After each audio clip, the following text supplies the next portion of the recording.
Ahli Parlimen Kubang Krian Salihuddin Ayub pagi tadi mengusulkan isu royalti minyak Terengganu supaya dikembalikan semula kepada kerajaan negeri, namun ditolak oleh Yang di-Pertua Dewan untuk dibincangkan. Tidak berputus asa dengan penolakan itu, Salihuddin yang juga Ketua Dewan Pemuda PAS Pusat sekali lagi mengutarakan usul yang sama setelah disokong majoriti ahli parlimen Pakatan Rakyat yang lain.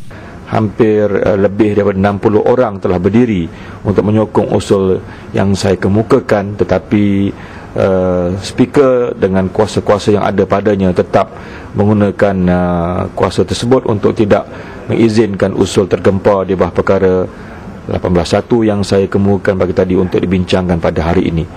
Dalam usul itu, Salihuddin menyeru kerajaan pusat mengembalikan semula hak royalti minyak kepada kerajaan negeri Terengganu bagi dimanfaatkan kepada seluruh rakyat negeri itu.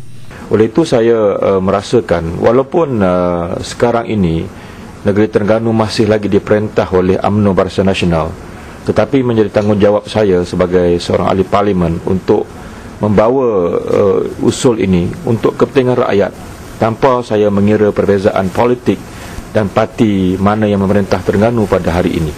Bermula 1959 yang lalu, ketika itu PAS berjaya memerintah Terengganu, kerajaan negeri tidak lagi mendapat bayaran royalti minyak. Malah kerajaan pusat telah menukar bayaran tersebut ke bentuk wang ihsan. Dan jika dihitung, jumlah keseluruhan yang terkumpul adalah lebih daripada 1 bilion ringgit.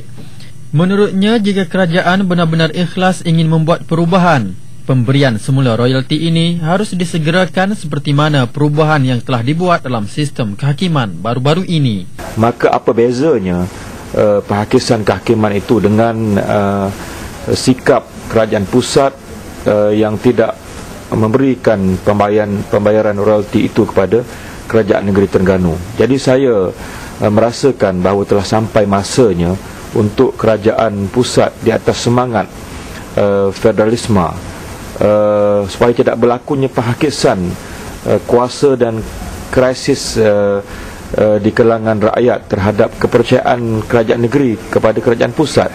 Baginya, walaupun ditolak, beliau akan terus memperjuangkan isu ini dalam sesi perbahasan Dewan akan datang.